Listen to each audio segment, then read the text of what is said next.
Assalamualaikum warahmatullahi wabarakatuh. Kami dari kelompok 2 akan mempresentasikan mengenai sistem dan prosedur pengadaan aset.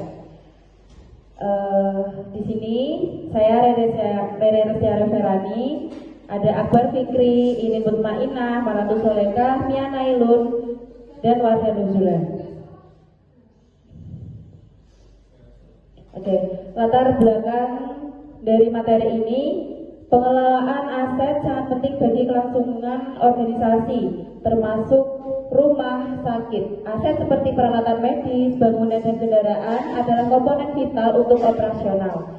Namun, proses pengadaan seringkali menghadapi tantangan seperti kurangnya perencanaan, sistem yang tidak efisien, dan pengawasan yang lemah. Oleh karena itu, dibutuhkan sistem pengadaan aset yang transparan, akuntabel, dan efektif.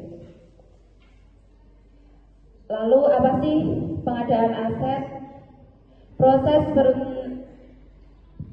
Pengadaan aset adalah proses perencanaan, pembelian, penyimpanan, dan distribusi barang yang mendukung operasional organisasi.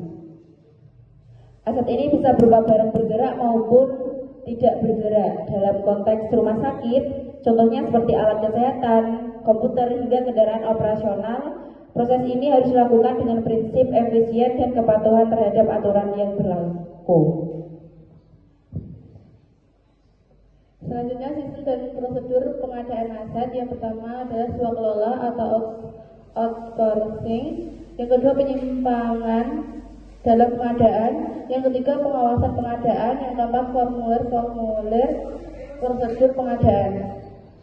Pengertian dari swakelola atau outsourcing yaitu metode pengadaan barang dan jasa yang dilakukan sendiri oleh instansi pemerintah, organisasi masyarakat, atau kelompok masyarakat. Swakelola biasanya digunakan jika kebutuhan tidak dapat dipenuhi oleh penyedia pihak ketiga atau jika nilainya kecil dan lokasi sulit dijangkau. Selain itu, metode ini bisa meningkatkan kemampuan teknis SDM internal dan partisipasi masyarakat. Yang kedua, penyimpangan dalam pengadaan. Penyimpangan pengadaan mencakup praktik korupsi, kolusi, nepotisme, markup harga, dan pengadaan yang tidak sesuai kebutuhan.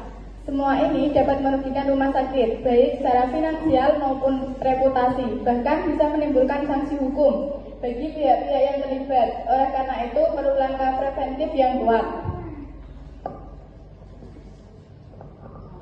Yang selanjutnya, pengawasan pengadaan. Pengawasan dilakukan untuk memastikan proses pengadaan berjalan sesuai ketentuan. Ini mencakup pengawasan terhadap perencanaan, pemilihan vendor, hingga penerimaan barang. Metode pengawasan bisa melalui audit internal, audit eksternal, sistem informasi, dan keterlibatan masyarakat. Tujuannya untuk meningkatkan transparansi dan mencegah kecurangan.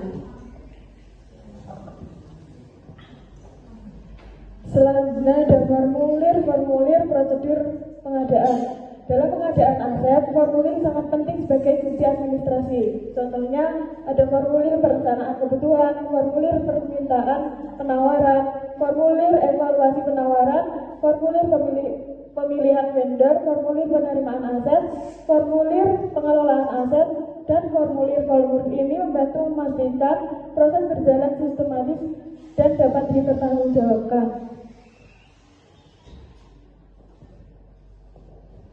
Kesimpulannya, sistem pengadaan melalui swakelola dapat menjadi solusi yang efektif jika dijalankan sesuai aturan dan pengawasan yang ketat serta dokumentasi yang lengkap adalah kunci pencegahan dan penyimpangan. Formulir pengadaan juga memainkan peran penting dalam menjaga transparansi dan akuntabilitas. Terima kasih, saya kembalikan ke moderator. Terima kasih. Tadi adalah presentasi dari kelompok kami. Kurang lebihnya saya mohon maaf, kami mohon maaf. Bila itu wassalamualaikum warahmatullahi wabarakatuh.